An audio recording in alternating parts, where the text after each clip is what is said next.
અમરેલીની લાઠી તાલુકા પંચાયતમાં સત્તા મેળવવા ધારાસભ્ય હીરા સોલંકીએ ખેલ પાડ્યો. કોળી સમાજમાંથી આવતા આમ આદમી પાર્ટીના ચૂંટાયેલા ઉમેદવારને પ્રમુખ પદ સોંપ્યું. ભાજપના સમર્થનથી આપના રમીલાબેન પુલતયાને પ્રમુખ બનાવાયા. કોંગ્રેસના હાથમાં સત્તાનો સુકાન ન જાય તે માટે ભાજપે આ પ્રયાસ કર્યો. હીરા સોલંકીના જમાઈ ચેતન શિયાળે ખેલ પાર પાડ્યો હોવાની ચર્ચા વ્યાપી છે.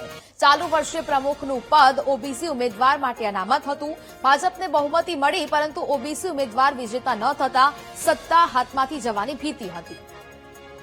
સંવાદદાતા દિલીપ ફોનલાઈન પર જોડાયા છે.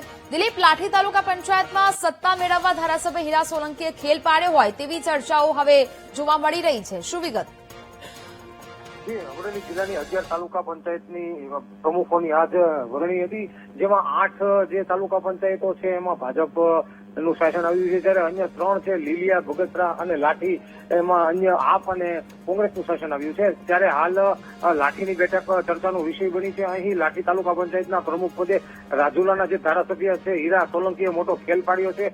કોળી સમાજમાંથી આવતા અને આપમાંથી ચૂંટાયેલા સદસ્યને ભાજપે હાલ પ્રમુખ પદ આપ્યું છે. હીરા સોલંકી અને તેમના જમાએ આ ઓપરેશન પાર પાડ્યું છે. લાઠી તાલુકા પંચાયત ભાજપના સમર્થનથી, આપના સમર્થનથી વિજેતા હાલ જે સદસ્ય છે એ પ્રમુખ બનવા પામ્યા છે. ત્યારે લાઠી તાલુકા પંચાયતમાં પ્રમુખ પદ ઓબીસી અનામત હતું, ત્યારે ભાજપને બહુમતી મળી હતી, પરંતુ એક પણ ઓબીસી ઉમેદવાર વિજેતા ના થતા ભાજપ હાલ ટેન્શનમાં હતું. ત્યારે કોંગ્રેસના ઓબીસી સદસ્ય પ્રમુખ બનાય તેવી પરિસ્થિતિ નિર્માણ થઈ હતી. ત્યારે હીરા સોલંકીની કુનેથી અહીંયા કોંગ્રેસની આશાઓ પર પાણી ફરી વળ્યું છે અને આપના મદદથી હાલ ભાજપે સત્તા મેળવી છે લાઠી તાલુકા પંચાયત પર. બિલકુલ દિલીપ, જાણકારી બદલ આપનો આભાર.